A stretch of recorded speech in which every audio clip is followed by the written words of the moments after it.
Play ball. Hey, new baseball fans, welcome to another edition of the Brushback with JP Ricciardi. Say hello to the baseball lifer with over 43 years in the game as a GM and senior front office executive for several teams during his career. How you doing, JP? Good, John. How you doing? Doing really, really well. Another great show coming up for everybody here today. You're bringing on a very special guest for the Batter Up with JP segment today, so we're really looking forward to that. Yeah, Josh Towers. I think you're going to enjoy listening to him. He's not shy, and he's full of a lot of energy, and he's got a lot of opinions about pitching, which was an art for him, which I think is going to be interesting for a lot of the young kids out there who will take the time to listen to this, because you'll hear a guy that didn't have the most talent but found a way to win 30 games in the big leagues over a 3-year period. Everything you've told me about him, he's a very passionate guy, and both of you are very concerned with where pitching is going in the major leagues today, right from the very beginning to the major league level. So we'll get into that with Josh. We look forward to that. But right now, let's get into your hot takes. JP, we're 2 weeks into the season. What's caught your eye during this time, and what's most surprising to you? I think the positives right now, John, are the Yankees have been amazing. I mean, with losing Garrett Cole, Rondon stepped up. They've played really, really well. I think that they've caught my eye. The young kids, what they're doing in Baltimore, it's going to be a scary team for a long time. They just brought up their number one pick from a couple of years ago, but they're all the young kids are playing really, really well. I don't think that's a good sign for teams in the American League East. You know, Stephen Vaught, first time managing in the big leagues, doing a good job in Cleveland. He's got him off to a really good start. Kansas City, all the young kids playing well. I thought they did a great job with signing Walker and Lugo. They're guys that they could spin later on at the trading deadline, but they've won 7 in a row, I believe. And it's fun to see a young group of kids playing with the enthusiasm and bringing a little life to the Royals. You know, Milwaukee with a new manager is off to a good start. Pittsburgh's off to a good start. And the Dodgers have been everything everybody's said. So I think those are the positive things that I take away from the first 2 weeks of the season. Yeah, I want to touch on the Orioles. They brought up their number one prospect, 20-year-old second baseman Jackson Holliday. Give us your take on Holliday and the fact that you're bringing up. There's like 5 of these guys now that were drafted in the first couple of rounds over the first 5 years that are making a big impact for Baltimore. Well, the Orioles have done a good job. I mean, they basically, for lack of a better word, they tanked for a long time. They drove the organization into the ground and were rewarded by first-round picks. And those first-round picks, people forget, it's not only the first-round pick that you have in the draft, but after you go through the compensation rounds, you're coming back with probably somewhere in the 40th or 50th pick. Then you're coming around again with like the 80th pick. So in essence, they basically have had 4 picks in the top 100 for the last 5 years. Now, you do have to hit on those, but they have hit on them. And I think that they've got a really good core of young players. The Holiday kid, I was able to scout him a couple of years ago. He's going to be a very good player. He's got a nice pace to his game. He's got a really good swing. He's going to have power. He's going to be able to play up the middle. And the scary thing is he's got a younger brother who's only, I think, a junior next year, and he's going to be just as good as he is. So the Orioles are, you know, they've tapped into some really good young players, and the Holiday kid is going to be a very good one to go on with the group that they already have. Yeah, the AL East division looks like it's going to be a little tight this year. A lot of when hasn't it, John? When hasn't it? You know, the sun rose in the East and it sets in the West, and the American League East is strong. Imagine that. Yeah, it certainly looks like it's shaping up that way. So we look forward to following that all season long. Let's go to the Blue Jays for a second. Alek Manoah started his minor league rehab assignment in Single A Dunedin this week. It didn't go well for him. He walked the first 4 guys, gave up 7 runs in just a inning and 2/3. JP, your take on the ongoing Manoah problems? I just think it's going to be a work in progress all year. Obviously, if it was a quick fix, it would have happened. I'm a little surprised that he's regressed this much. I'd still like to know what the numbers are velocity-wise. If he's lost anything that way, usually that's a sign of maybe some arm problems.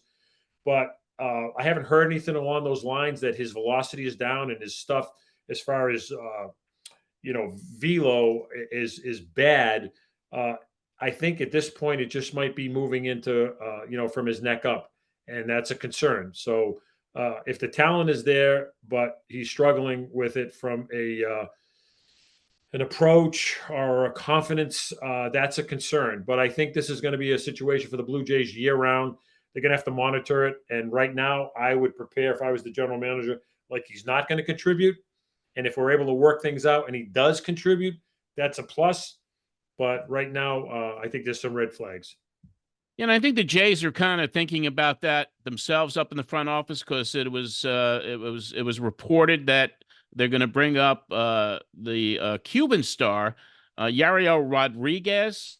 They're going to call him up. What do you know about Rodriguez? I know he played in Japan a little bit, but he's highly touted. Tell us more about what you know about Rodriguez. I don't know a lot about him outside of the fact that his first or second outing in AAA, I seen a couple of highlights from it. And I talked to a couple of guys on the team that he had pitched against, and they said that his stuff is really good, and he should have no problem, stepping in and helping a major league club. Which in the Blue Jays case is really fortunate to have a guy that can step in and pick up the slack, especially if you're going to put him in that fifth starter spot. So all indications I get is everything's pointing upward with him, and he should be a nice addition to the rotation, which is a strong rotation to begin with. And this will allow him to keep Manoah down and let him work his thing, his whatever situation he's going through, and not put any pressure on him having to get to the big leagues. All right, finally, JP, 50 years ago this week, Henry Aaron hit his 715th home run, breaking Babe Ruth's record. A huge celebration of that historic event was held this week in Atlanta before the Mets-Braves opener. JP, give us your take on Aaron. Any memories of him? Did you see that game when you were a kid? Tell us about your memories of Henry Aaron. I remember watching the game. I remember when he hit the home run. I remember I was young, and what I took away from it was it just looked like the weight of the world was lifted off the guy's shoulders. And obviously, we didn't know the things we know today about players back then. But, to think about what he went through from just the criticism from so many people, it's a guy playing baseball. I mean, he wasn't doing anything but taking advantage of his God-given talent, and he was persecuted because he was breaking Babe Ruth's record. I mean, it sounds so crazy now to even think about that. But I personally think Hank Aaron is one of the greatest players who's ever played, and still doesn't get enough credit for what he did. I totally agree with you there, JP. And that's really going to wrap up this opening segment. Now it's time for the Batter Up with JP.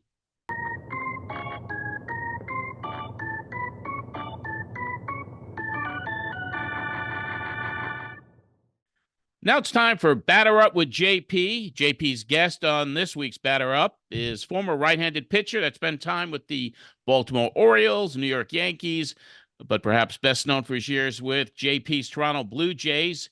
He went 8-1 in his first season in Toronto in 2003 and became the Jays' most dependable pitcher in 2005, finishing the season with a team-leading 13 wins.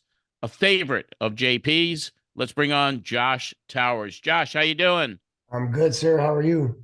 Very good. Welcome to Batter Up with JP. I appreciate you saying the good years too, not the bad years. There's some bad ones in there. Well, we try our hardest here. No. Hey, Josh, great to have you. Thanks for doing this. Yeah, John already alluded to it. One of my favorites for a lot of reasons.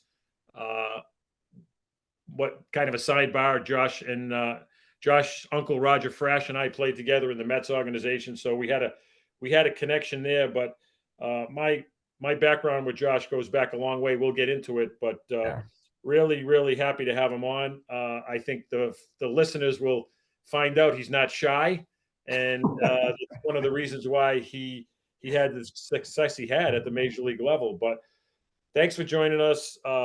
Great to have you on. Always good to see you. You look great. So I ask everybody this question. This is my opening question. Yeah. When did you fall in love with baseball? Oh, wow. Without knowing, probably when I was 3 years old, and I'll tell you why. But probably intentionally, like where I was conscious of it, I think it was like probably 1984. So I was about 6 or 7 years old. I remember seeing photos of me like 1980-ish. So you guys were probably in Lynchburg or something, I think. But I remember seeing photos of me in Mets pajamas. because of Roger. You know, Roger's play. I think he was drafted at 80, and so I'm assuming at that age, like as a kid, I wanted to be a Met. I wanted to be you guys, and so I wanted to be my uncle. So I remember seeing all those photos of me. So I'm assuming there was a young addiction to it. But it was about 84 where I really got into it as a kid, where I wanted to start playing baseball. And then I remember my uncle was finished. I still don't know why, but he was finished. But in my head, Darryl Strawberry went to the big leagues and took Roger's spot. That's how I perceived it as a kid. So now I want to be Darryl Strawberry. So did Roger. Yeah. So I tried to emulate Darryl. When I was 8 years old, I taught myself how to switch hit up and down the street. And so like my whole life I switch hit, because if we're playing wiffle ball or something, you know, you got to bat the way your favorite players batted. And I wanted to be a Met, and I wanted to be Darryl my whole life. So you sign out of junior college, you get drafted in the 15th round. Yeah. So for most people out there that are listening, you know, they understand the draft, but they don't really understand the draft. So the 15th round is not a huge high round. It doesn't come with a huge bonus. Obviously, you're a junior college guy, so you got some options. You know, maybe you're going to go to a 4-year school. So walk us through that. Why did you sign? What were you thinking at the time? Yeah, it just, again, it was just an addiction to baseball. Like I didn't play other sports. I really encourage it now. I didn't do it because I was told not to. I just didn't play because I didn't want to miss baseball. I just wanted to play baseball year round. I was so in love with the sport. Coming out of high school, I was a good local player. Like I played all the positions. I pitched. I did all the stuff. Played shortstop. Played third. But I wasn't great. I think I had one offer from maybe the University of Redlands or something like that. But nothing. No, maybe one Met scout. I signed one of those 3x5 note cards. Yeah, What's your name type thing. And then all of a sudden, my only option truly was to go to junior college. And so I went to Oxnard, where Roger went, where all the guys went. I was always going there, even though I lied to them at the time. And that all of a sudden, like that fall season, you know, we're training on the beach, doing our running over there and stuff. It was great. Something clicked all of a sudden, and I got really good really fast. And so now all of a sudden there's 15, 20 scouts at every game. And I knew probably during the second semester that I was going to be drafted. And at that time, after my freshman year, I could have went to Texas Tech. That's the only like true school that was like, we want you after your freshman year. And then after my sophomore year, I had rides to like Miami or USC waiting for me. But there was no chance I was going to college. I don't care where, if I got drafted, I didn't care where it went, I was going. And so when Gil Kupski drafted me with the Orioles, you know, I remember him saying that at one point, you know, we can draft and follow you if you want. And I was like, nah, you made the mistake of drafting me, dude. I'm gone. I don't care I don't care how much you get or give me, I'm going. And so him and Raj went outside and negotiated a couple bucks, and the rest is history. And what people don't understand is that California junior college baseball at that time was really, really good. Very competitive. Yeah. And, you know, we used to get a ton of players from California, Florida, and Texas. Those were the junior college hotspots. Obviously, there were different places around the country, but junior college baseball was really competitive when you were there. What I didn't know at the time, I mean, I learned right after the draft, but we have more junior colleges in California than the rest of the country has combined. So if you're like all state in California, then you're all country or you're all American no matter what. I didn't realize that we had dwarfed. And so it's still like that today. You know, California has their own collegiate World Series, and then the rest of the country has their collegiate World Series, which I believe is in Grand Junction.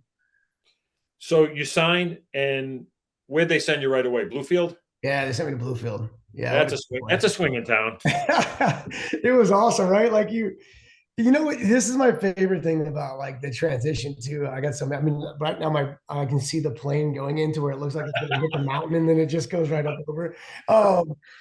But like I remember giving an interview for the local newspaper at home when I was in junior college, and Pat Woods was my coach, and I said blah blah blah, Pat blah blah blah. And the next day at practice, I got ripped. My name is not Pat. It is Coach Woods. My bad, dude. My bad. I didn't mean anything bad by it. Fast forward a month later, I signed with the Orioles. I'm in Bluefield. Bobby Dickerson's my manager. And I say, Coach Dickerson, and I get chewed out like nobody's business. My name is Bobby. It's not Coach Dickerson. I'm like, I can't win for anything. I don't know what to call you guys. Yeah, that happened to me my first year playing. I said to the manager, I said, so what do I call you, coach? He goes, no, I don't call you player. So don't call me coach. It's skipper on my first game. I said, okay. So, That's yeah. that's the most fun things like people don't get, like when you get to the big leagues and you get comfortable and you do that stuff. Like, when they come to the mound or on the dugout and you're messing around with your manager and you're calling them, different things like that to just rattle them up just because you can for fun. Yeah. Well, if anybody's going to rattle anybody, you had no problem doing that.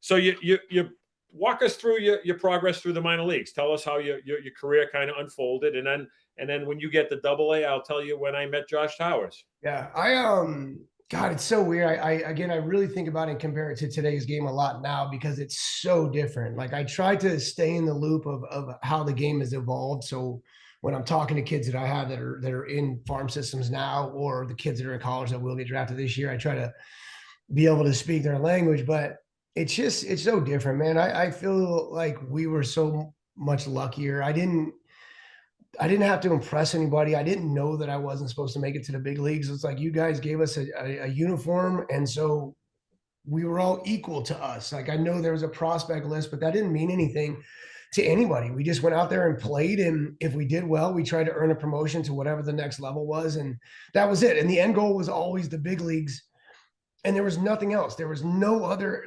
We didn't steer off in any direction. It was just, all right, the big leagues is up there, and how do you get there? I feel bad for these kids today because it's such a different business on how they're going to make it or how they're going to get drafted. It's a wild game, but again, for us, we all got drafted. Some people got more money, some people didn't, and then you send us somewhere and we go. It started out kind of crazy. I went to Bluefield and I was just a middle reliever, and I didn't do very well. I remember one inning I gave up a solo, a 2-run and a 3-run homer in one inning, and I was like, oh, this is what this is about? That's awesome. But after that, they ran out of pitch. Coincidentally, so we won the championship in Bluefield my first year in '96, and I went home. And so I'm close in California to high desert. I'm about 2.5 hours to Victorville. And I get a call from somebody in the organization. They're like, hey, does anybody call you yet? And I was like, no, about what? What do you mean call me? And they're like, we need a pitcher in high desert. Can you go? And I was like, what do you mean, can I go? First off, you're my boss. Second off, I'm just sitting at home doing nothing. I've been home a week. And I was like, yeah, I can go. And he's like, really? No one called you? And I was like, you're the first call, dude. He's like the dude who books the flights and stuff. Yeah. And so I go up there and I did really well in the postseason. I pitched twice and like 4 scoreless. And they're like, why don't we have you earlier? So then fast forward to the next year, I was, I think I was in low A ball in Delmarva for 3 weeks. And then I went to high A as a middle reliever. And then in 1998, it's when it's all changed. I was a starter in Frederick in 98. And I didn't know this. Again, I didn't know. Like we ran hard off the field, but we ran hard on the field. We made sure that they mirrored each other. And like in the clubhouse, I would have 2 gloves, right? I have a black glove and I have a brown glove. And I like black on the gloves, but I had both. And Howie Clark or whoever would be on my team, I would give them one of the gloves and I would go on the other side of the locker room. And this is how our start would go on start day. And that person, usually Howie, would pick my glove. So we'd play catch in the locker room, and then he would trade gloves and play catch, and then he would decide what glove I pitched with. And that's about how much thought we put into this nonsense. And then one day towards the end of the year, I read an article from I can't think of his name now. He's I don't know if he's still on ESPN. I'm not sure, but he's super famous. Not Tim Kirchin, but one of the other guys, super famous guys. And he wrote an article, and he's like, the Orioles got this kid, Josh Towers, who he pitched 145 innings this year. In 145 innings, he walked, I think, 7 guys or 9 guys. I walked 9 guys, and he hit 11. And then it said an asterisk, like obviously I'm intentionally hitting guys on purpose, which I was. But like, I didn't know at that time that I had gone like 70 innings scoreless or 70 innings without walking somebody. I didn't know that I had only walked 9 guys the whole season. I didn't know any of this. We didn't look at stats. We just played. And I feel like, again, so lucky to have played in that era to where none of that mattered. But that's when I first learned that, like, oh, you got something here as far as like, that's your thing. Your thing is like, you throw strikes whenever you want.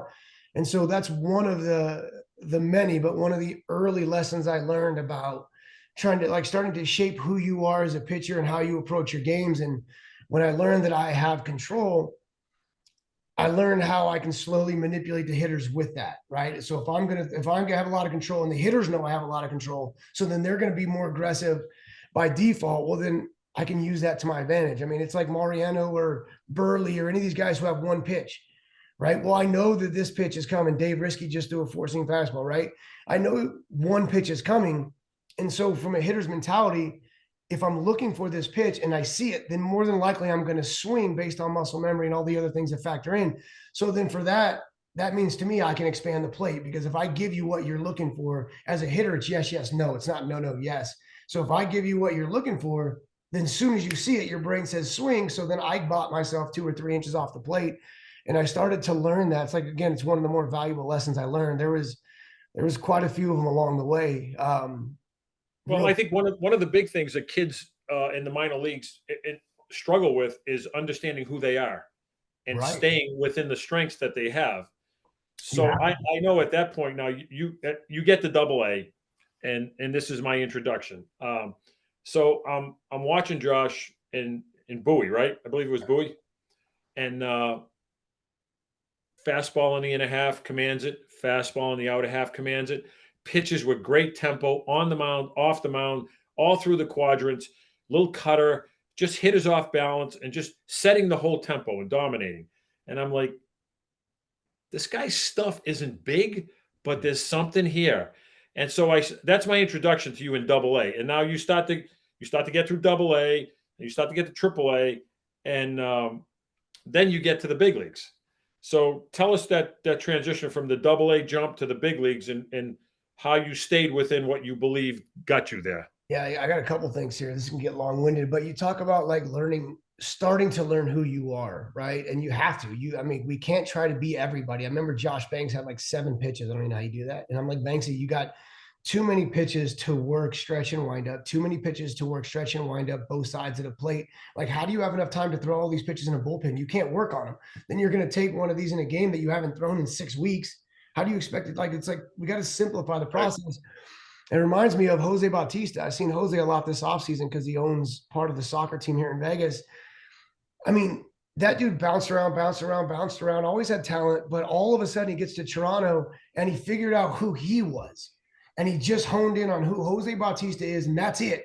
And he becomes this massive star in our game because he wasn't trying to do everything. He was trying to do just who he was. And that's what Double A was such a great year too, man. I mean, it was just all the prospects, and you start to realize that you're on the level of all these guys who teams think that they are going to go to the big leagues, and you start to appreciate it. I got to AAA the next year. 2 things real quick. I think there's a lot to be said when you start somewhere and finish somewhere in the minor league season, like seeing a season through. I think it does a lot for the development and the teaching of us players, and I think it's a lost art. Also in the Orioles farm system, and this relates to today, before I get to AAA, Sid Thrift had this thing that we did. I talk about this all the time. Sid Thrift had something in the minor league system with the Orioles called the 12-second rule. And we didn't know what it was. All we knew was if I threw, let's say, a fastball down and away to a right-handed hitter and he swings and misses or fouls it off, something successful for me, if I throw that pitch within 12 seconds, the chances of getting the same result is 96%. This is all we were taught. So what we were taught in the minor league system with the Orioles was to work fast. Get on the mound and throw a pitch within 12 seconds. Work fast, work fast, work fast. So what does that do? It keeps the game going. It keeps my defense on the toes. It keeps me athletically inclined for PFPs and whatnot. It keeps the umpires ready to rock and roll. And so we learned that it rushed hitters. It caused hitters to hurry up and get in the box and hurry up and swing. You ever see a hitter like Dunner and I, Mike Dunn and I used to do this, the opposite, but you ever see a hitter get up and he puts his hand up to call time, he puts his hand up first? Yep. I would wait. And as soon as I saw the hand come off the bat, I would throw the pitch because he wasn't given time yet. And then that would cause him to go, and feel rushed. And as soon as the hitters feel rushed, he's going to swing 100% of the time. Right. And so the 12-second rule taught us so many things. And now I look at this clock in baseball and how they're looking at it like a negative. And I can't think of anything more positive for pitchers than you gave me a built-in excuse to rush hitters. Like, I don't understand. Like, it's such a benefit to these guys. Yeah. But dude, we get to AAA, and now I'm in AAA, and I got Major League Baseball players that I've seen on TV are now my teammates, right? And the game has changed, right? And I remember we're in Columbus one day, and I tell them all the time, every time I see him, Wayne Kirby lives here in Vegas too, and I tell him all the time when I see him. For what reason, I have no idea. We're in Columbus. He's playing left field. And, you know, I've been there. You're this guy that's up and down at the end of your career, and you're back down in AAA, and you're absolutely miserable. And I give up 2 solo homers in the first inning to like dead center. And so we're down 2-0. And we come to the dugout. I'm mad. You know, I fire my glove down. And WK just all of a sudden out of nowhere comes up and he's standing right in front of me. And he just starts cussing at me. You effing pitchers, you effing P words. Like, you guys need to man up. You need to throw inside. Away. And he just starts mother effing me the whole time. And he's yelling at me to pitch inside and to grow a pair. And I'm sitting there like, I just look on my face. I'm just scared because I don't know why Wayne Kirby's yelling at me. I don't know what I did, and I don't know what to do. So I'm just wearing this onslaught of like, why is this dude wearing me out? And he's talking about how he sits in left field and watches us pitch like sissies all the time. And dude, I don't think I didn't pitch in the rest of the game. And I ended up going 9 innings and just gave up the 2 runs. That was it. And ever since then, like, it changed my life on pitching in. Like, I thought I pitched in until that point, and I guess I realized I didn't. And then for me, a guy who doesn't have plus stuff, a guy who relies on control, like, now I have to pitch in for success. And if that moment doesn't happen, I don't know if I have a big league career. Like, there's these moments over time that for whatever reason, I always feel like people who don't know you the best, they always give you the best advice because they're not afraid whether you're going to not like them afterwards. Jim Palmer was like that with the Orioles. I would just hear it down the hall when I'm walking. Throw your changeup. Jim's got to be around here somewhere. Just yelling at me to throw my changeup. And there's just these moments, for whatever reason, somebody felt the need to say something. And my son does that too. He's like, I remember we have a kid who's at Reno. He's like, why do you let my dad talk to you the way he does? And he goes, your dad's the only one who's ever honest to me. Right. And it's because of these most moments. players, most players, they may not want to hear it, No. but they know you're telling them for the right reason. Right. So fast forward, you get to the big leagues. So I become the GM in Toronto, and I've always back up. No. I'm in AAA, and I'm sitting in my locker one day, and I didn't get it. I've always wanted to play with my country's numbers, like letters on my. I've always wanted to play for the United States in any format. I've always wanted to play for my country. I don't think there's a bigger honor. Now, I didn't get to do that, but one day I'm in AAA and I get something that tells me I was nominated to be on the Olympic team, and I'm thinking to myself, where did this come from? I think this is 2000. This is 2000. Yes, 2000, right. Yeah, okay. And I know Rick Krivda got to play on the team, and he was in my locker at that time, but I was like so honored to be nominated. And for the life of me, I couldn't figure out like who nominated me, why, well, who. And then I hear JP Ricciardi nominated me for the Olympic team. And I'm like, who's JP Ricciardi? Like, how do I meet this guy? Like, why does he have my back? I don't even think I know this man. So yeah. So this is funny because I was on the Olympic committee for the 2004, we won the gold. I can't remember. Anyway, so I was part of the selection committee, and we're going to play all these teams. And some of the guys are on the selection committee. They want to put every prospect in baseball on the team. And I'm arguing with them. I'm saying, these guys aren't going to get the Japanese out. They're not going to get the Cubans out. They don't know how to pitch. They're prospects that are going to pitch in the big leagues, and they're going to be big stars. We need guys that know how to pitch. So I obviously I was a big fan of yours, so I had pushed you. I forgot about that story. And it was obviously different back then too, because I don't think we can take the major league guys and put them on the team back then. No, you couldn't. We had to. In 2000, we had to qualify. Yeah. So we had to qualify, and then 2004, we went to the Olympics, but we couldn't go to the Olympics unless we qualified. So that was the Pan American Games. But gotcha. Yeah, I forgot about that story. So anyway, long story short, that's another story. But so I'm in Toronto, and we got no money, and I see Josh as a 6-year free agent. I said, son of a gun, I'm going to get him. Nice. So the Howie Clark, I'm on the phone. I'm talking to you guys like you're like Ohtani. I got to get these guys because I know they're good players. I know that we don't have a lot of money. I know we have opportunity. So, we end up getting Josh. Dude, let me tell you.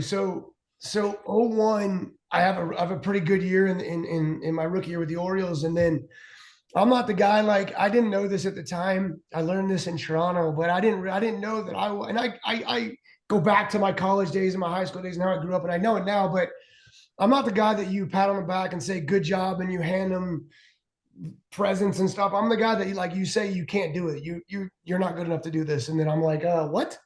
I didn't know that about myself. So So my rookie year, I have a good year, and then I have a bad second half of the season, and then my second year, I was one of the worst of all time. I was 0-3 in the big leagues. I got sent down, and the Orioles, I gave me the key to the city and say, "We want you to be our guy. We wanted you to put the team on the back." And I didn't. Again, same thing happened when you gave me a contract. It's like I didn't know what to do in essence, and so 0-2, I go 0-3, and then I think I went 0-9 or 0-7 in AAA, and I get released. So the offseason, I moved back to California, and I don't know what this means, like getting released. I'm scared. I don't know what it means. I never had this happen. And so Joel Wolf's my agent, and he calls me one day and says, "Hey, you're going to sign with the A's." And I say, "Perfect. First team to call, whatever. Let's go sign the contract. I don't even want to sign it. Just agree to it. Let's go." So he's like, "You cool?" And I'm like, "I'm cool. Like, just get me a job, dude. I don't care." So he goes, "All right, you're going to Oakland." Perfect. So we hang up the phone. My phone rings 5 minutes later. And it's 5 minutes later, he calls me and he goes, "Hey, change your plans. You're not going to Oakland. You're going to Toronto." And I was like, "Bro, okay, fine. We're going to Toronto. Can you please sign it? Can you just ink it up? Like, what do we need to do?" And I guess what he told me was, from the call to me saying you're going to Oakland, he hangs up, you had happened to call through right at that time about another player that he had. And he happened to mention to him while I was on the phone, Josh Towers going to sign with Oakland. And you said something to the extent of, "No, he's not. He's coming to Toronto. The only reason they want him is because I put him on the list that if he's ever available, get him." And he's not. He's coming to Toronto with me. And so Joel goes, "All right, we're going to Toronto." And that's it. Yeah, that was it. So I turned in my list about guys you want to sign as 6-year free agents, and obviously you're on my list. But now I get the job in Toronto, and Joel played for me in the minor leagues. Did he really? I didn't know that. Yeah, so I had Joel in the minor leagues, and I call him up. I said, "Joel, there's no way." I said, "I know that kid better than anybody. Those guys don't even know who he is. He's coming to Toronto." Yeah. So you come to Toronto, and we had a really good team in 03. We played really, really well. Well, But we you had come in Holiday, and so. you go 8-1, and you give us a big shot in the arm. And guys are saying to me, like, "Who is this guy? Where'd you find this guy?" And I said, "I just scouted him for a long time." I said, "You stick with what you like." But what a Yeah. great year that was. You People know, Sid Thrift always said that, and I didn't realize, but Sid Thrift used to say that, like Josh Towers didn't know he wasn't supposed to make it to the big leagues. And I thought that was a compliment to, like, not just myself, but like how we were raised in the systems. And it was the same thing, like coming over to Toronto, like, all right, so you gave me an opportunity. You guys gave me a new number, and it was like, all right, you're going to AAA, work yourself to the big leagues. But then when I got to the big leagues, and I got to be honest, I shouldn't even say this, but if it wasn't how they handled McGowan in the minor leagues, I'd probably never get to the big leagues, because the minor league side didn't handle him very well. And it created this opportunity for me to go to the big leagues. But the one thing there was, like, I got to pitch behind Roy Halladay, like right after Roy that year. And Roy, I think, I don't know, was that year he won the Cy Young? Yeah, There's one year 03. where he 19 times. So imagine this. 19 times that year, he faced either the Yankees or Boston, I think. Like, he almost every 4-game set, I'm going to get him twice. Yep. And he wins the Cy Young. I remember 2 years in a row, Curt Schilling somehow miraculously didn't face the Toronto Blue Jays 2 years in a row, and he's in our division. Yeah. I mean, we knew his pitches and we lit him up, so he probably had his feelings hurt a little bit. But I got to pitch after Roy, and the way I saw it was like, those dudes are going out and getting hammered. No one likes facing Roy Halladay. Their bats are all broke. They're getting jammed. They hate it so much that to them, it's like, one, I got a day off facing Josh, but two, we're going to go get drunk. And I just took advantage of it. I appreciate Roy for that. Well, that's a pretty good guy to follow, and a pretty good guy to. I obviously, we miss him, but yeah, God, for every fifth day, I was the only time as a GM I ever relaxed and said, "I know we got a shot. We got a shot tonight with Doc." You know how the years were in the bullpen, and like I was like, whenever I was terrible, you guys throw me in the pen. And we'd be sitting in the pen. I remember in Anaheim one day, I was so mad. I was so mad. Dude, like when Roy pitches, he's going 9, right? 8 maybe, but he's going 9. And so we have the day off if you're in the pen. And I remember like one day, like he's giving it up in like the first inning. And to get to Roy, you got to swing at the first pitch. And I remember he gives up like 7. And the first inning in Anaheim, the phone rings. And I had went out the night before because we knew we weren't playing. And I'm like running through the heat in like the second inning in Anaheim coming into pitch. I was so mad at Roy that day. I'm like, bro, what? Like, you can't just, what is going on right now? Well, he had to show you he was human once in a while. No, we didn't like it, man. He was the greatest thing. Bro, this is the stuff that you don't know. But I should know this stuff. no, no, not that. Like when we had Ted Lilly on the team, and Ted Lilly, Oh. like, we can't sit there for 9 innings and watch a game. It's not going to happen. And Yeah. there's a couple of years where Roy was like the police officer, like he wanted us on the bench, and we couldn't do it. And like I remember every 7th inning, Lilly and I would go inside and do abs and stuff. And like we always had something, but Ted would always get like cheap for somebody to order sushi in the stadium, and they'd bring it down during the game. And he would be like, Roy couldn't find him anywhere, and Ted would be on the bathroom stall eating the sushi with his feet up, so because Roy would be looking for him. Man, like the shit that we would do, like just the little stuff that just made me laugh all day. And Roy would be looking all over. He can't find Ted. He's standing on the toilet seat eating sushi. That was funny stuff.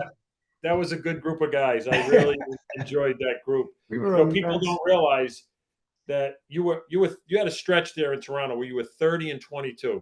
Yeah. And you could throw your hat on the mound and beat the Yankees. I will never forget Yankee Stadium, watching you jackknife right-handed hitters pitching inside with so much confidence, and just, Gibby and I would talk about it after, say, that friggin' Towers, man, he ain't afraid of anything. I said, you put him in the middle of Yankee Stadium, and we'd be lining up the rotation and say, you can count on Towers in Yankee Stadium. He is like money. But doesn't it teach you the mental side of the game too? Like, because you, as you know, like Boston was the complete opposite. I hated the stadium. I hated the city. I hated the fans. I hated the clubhouse and the water dripping down the tunnels. All right, so I got to cut you off here because you just segued me into the best story ever. All right, bro, so, I didn't know this until Roy's services. When you told this story, I was so mad because I'll never forget. I'm gonna let you tell the story, but when I was warming up, I was. In my head, I'm going, why am I getting loose right now? Like, are you sure he said Josh? I'll never forget this. All right. So for the people that are out there listening, and Josh is a good sport about this. So as I mentioned, he dominated the Yankees. They hated to face him, but he couldn't get anybody out with the Red Sox. So we're playing a 4-game series in Toronto.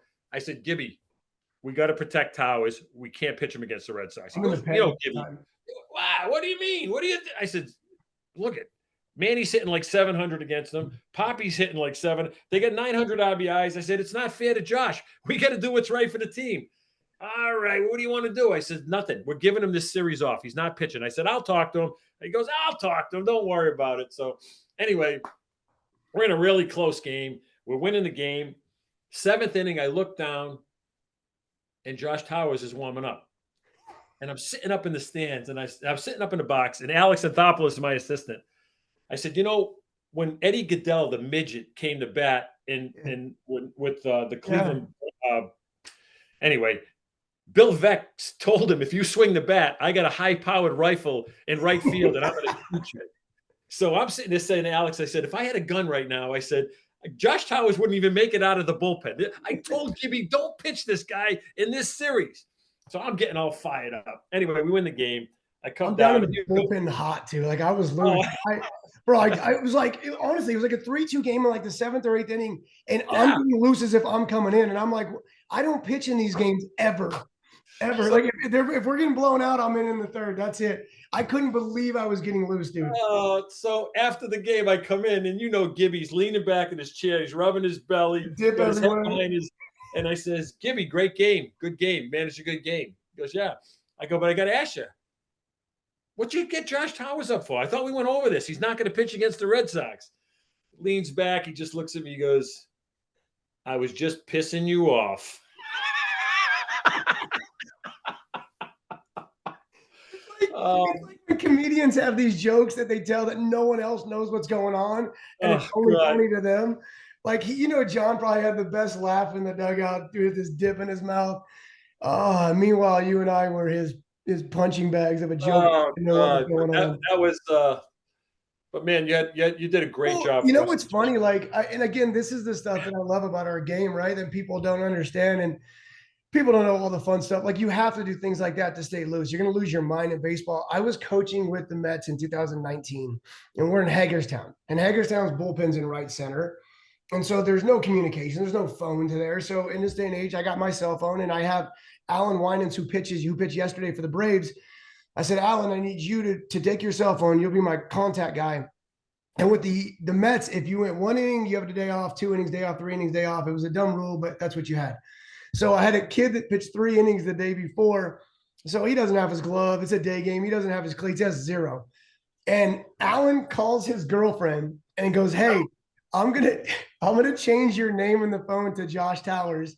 He goes, "I want you to text me in this inning and say, get so-and-so loose," the dude who pitched 3 innings the day before, who was 100% down.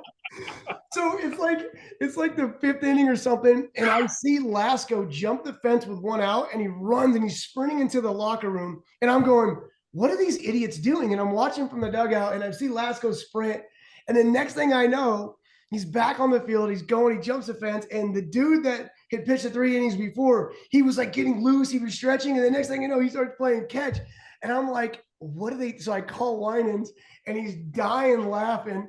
And he tells me what he did. He's like, "Yeah, I had my girlfriend text me as if she was you to tell him to get loose just because we thought it would be funny." It's like, oh, the stuff that we, especially relievers, man, we're so out of our. Yeah, well, you got to keep it loose. You got so much dead time down there. You have to. This is good stuff, man. So I want to address the gorilla in the room. Yeah. I have my own thoughts, and I know I want to hear your thoughts as a former pitcher who was a reliever, who was a starter, who served different roles. What's going on with pitching today? What are your thoughts? I got it all. I got it all, dude. And here's the thing. I feel very lucky because I'm in the amateur side, right? So I see the travel baseball at a young age. I'm associated with the high school across the street. All my boys are in college. And then the other kids that I have, they're all in the minor league system. And then I still deal with guys in the big leagues.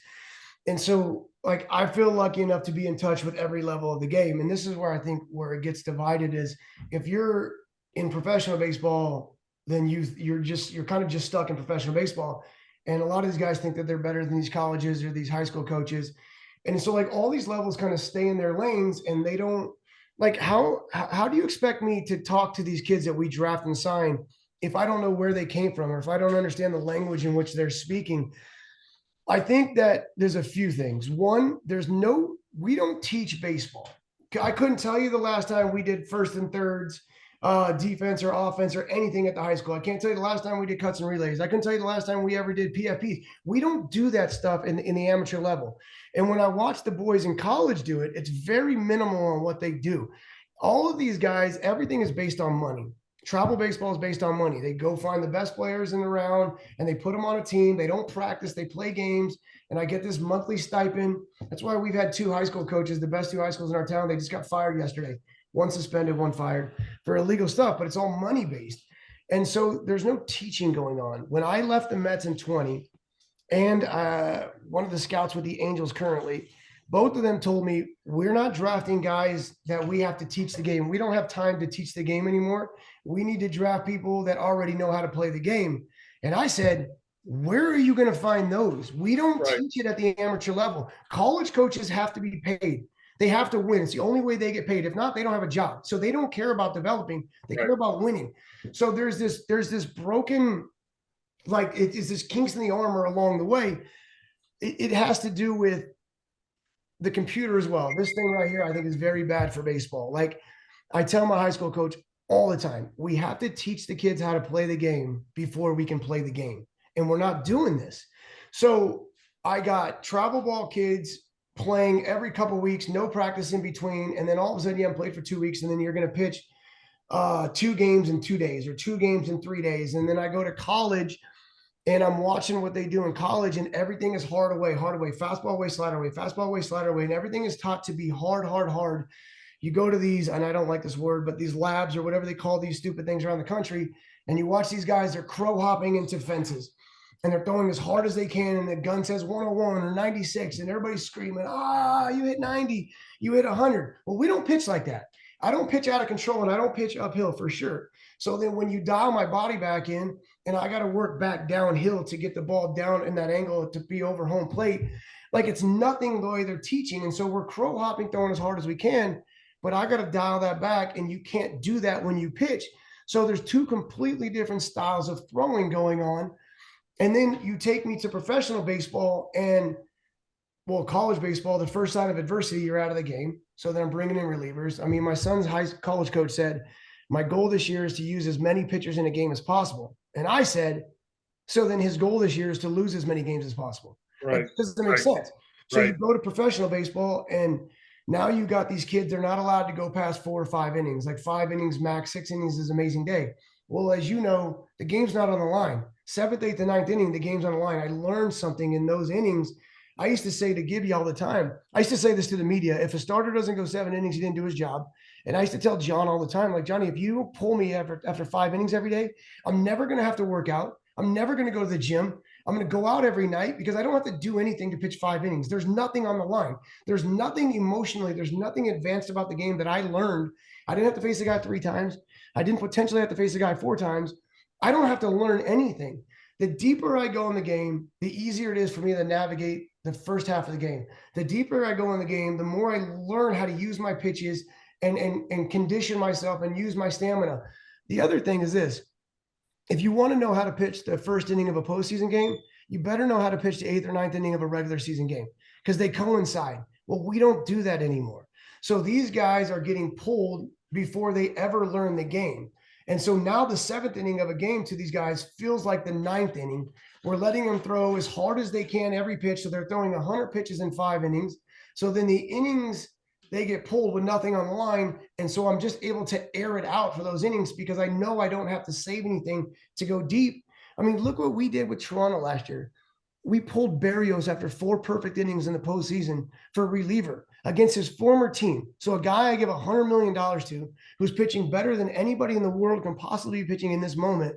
Right. I pull him for a bullpen of what I don't know is going to happen and why, right? So there's this combination of lack of teaching wrong, not letting them go deep, using the computer as if the computer doesn't tell you how to adjust. It doesn't tell you how to make changes. Right. It doesn't tell you what a swing does. Like if the downhill induced vertical plane is 16 to 19 inches, that's great. Well, if we all are in 16 to 19 inches, then we're all pitching the exact same. Right. We're all the same release point, the same everything. We can't do this. And so I was talking to someone the other day, not to cut you off, but I was talking to someone the other day about pitching. And it used to be that you looked at a pitcher, and I'll use you as an example, a guy that was 88 to 91, and you watched how he could pitch, and you said, this guy is going to throw a little harder, but he already knows how to pitch. Mm-hmm. And that's going to get better as he gets deeper into professional baseball. Well, into a season. Now we're taking guys that throw hard, and we're trying to make them pitchers. And the cart's in front of the horse, because if you don't have that touch and feel, it's hard to learn touch and feel as you get deeper in. I believe there's a way to develop and win, but I also believe there's a way to teach control that leads to velocity. I have whatever I have, and I get it. Some kids have velocity a lot earlier, but that's always been the adage. Go draft me these arms and we'll teach them how to pitch. Well, the problem is we're not teaching them how to pitch anymore because we don't have time. We cut the round from 57 to 40. Then we cut it from 40 to 20. Then we cut 40 minor league teams. So now I only have an allotment of money. The draft, just so we're clear, the draft has really screwed the game up. So now I only have an allotment of money. And the draft of the first round kid's still going to get 6, 7, 8 million, right? So the amount of money I have only goes to about 4, maybe 5 guys. Well, I can't mess this up anymore. So the money I give it, those guys are automatically getting to the big leagues. The other 15 kids in that draft, I just got to draft some people, and I need positions filled in the minor leagues. So we're rushing these kids because I can't mess this. I can't admit that I screwed up a pick. So we're taking these guys and rushing them to the big leagues because I don't have enough players to create competition anymore. I don't have enough players to fill rosters. So we're rushing these guys to the big leagues. So now you got Churio and all these other guys in the big leagues at 20 years old that have no business being there. No disrespect. They're talented players, but they should probably be in AA learning the game. And now I'm watching them take bad routes. I'm watching these guys. I mean, watch the Marlins. I feel bad, but I can tell you by watching them what they did not do in spring training. I can tell you that they went through the motions of PFPs, or they went through the motions of anything, and they didn't play at game speed. Kobe Bryant and Michael Jordan speak about this, like to their blue in the face, about how you have to practice the way you want to play. You have to, right? We created competition in spring training with the Jays for PFP so that we were the best fielding. I'm going to field 2 innings of a game through my pitcher, right? So why not learn to get really, really good at that? So there's a disconnect with all of these things, and the draft is creating less competition and more. These guys are definitely going to go because I can't admit that I messed up. So we're rushing guys to the big leagues, and now they're trying to learn how to play the game at the major league level. There's no time for this at that level. It's too advanced. JP, I thought I knew the game. I was in essence a pitching coach in A-ball on my teams. When I got to the big leagues, I realized when I got there that I didn't know anything about baseball. It is not the same game. No, You don't want to teach anymore? No, it's actually I've this conversation is great. We're gonna have to cut it off because we're running out of time, but we're gonna have you back on to continue to talk about this because I think it is, there's an epidemic between the development of pitches, there's an epidemic of development of players, there's an epidemic of injuries, and we got to figure out why because it's hurting our game. I told someone the other day, I think you're going to go to the Smithsonian and see a picture of Bob Gibson, and they're going to say, "Oh, that's what a starting pitcher used to be," because they're obsolete. I don't think it's. I mean, I don't think it's like why. I think we know why. But again, if I like I was saying, if I'm trapped in professional level, if I'm trapped in the minor leagues, I'm trapped in the big leagues, I'm trapped in college, I'm trapped in high school, I'm trapped in travel, and they're not going to all the different levels and seeing the evolution of the kid in travel ball to the big leagues and not understanding like their development and what they are not learning or what they're being told to do or how they're if you're not watching this progress and learning, then you don't understand why these injuries are happening. To me, these injuries are avoidable, right? There's 4 things that we have to do: our core, our cardio, our cuff, and our throwing program. Those 4 things cannot be neglected. Well, guess what? When I was with the Mets, we didn't let them run. They were not allowed to run. So they could never build cardio. So I had guys gassing out in the 3rd inning because they weren't allowed to shag. So instead of shagging and running, we sent them inside to do meditation. What did that mean? Right. That means I'm going to go play on this thing. Right. I think it's easy to figure out what the problem is. It's whether we're willing to go back and reteach these guys on how to earn and learn. Well, I'm going to cut you off at that point because we're running out of time, but we are definitely going to have you back to finish this. I told the guys that I'm involved with that you were going to be entertaining and you were not going to be short on voicing your opinion, which is what I love about you. I've always loved about you. I want to thank you so much for coming on. Thank you, boys. We'll get you back on at some point. John, anything you want to add before we let Josh get going? No, it's such a fascinating conversation between you two because there is an epidemic right now with pitching. You could just look at the rash of injuries. There's more guys on the IL already since 2023 than there was years previously. So this discussion that you're having and what concerns me and certainly concerns yourself and JP is, how are the new generation? You're looking at a generational problem. So if the kids aren't learning right from the very start, the right way, the way it used to be, and instead of chasing velocity and throwing as hard and not going deep into games, you're going to see more injuries. You're going to see more guys on the IL. There'll be pitchers signing multi-$100 million contracts to get injured in their 2nd year.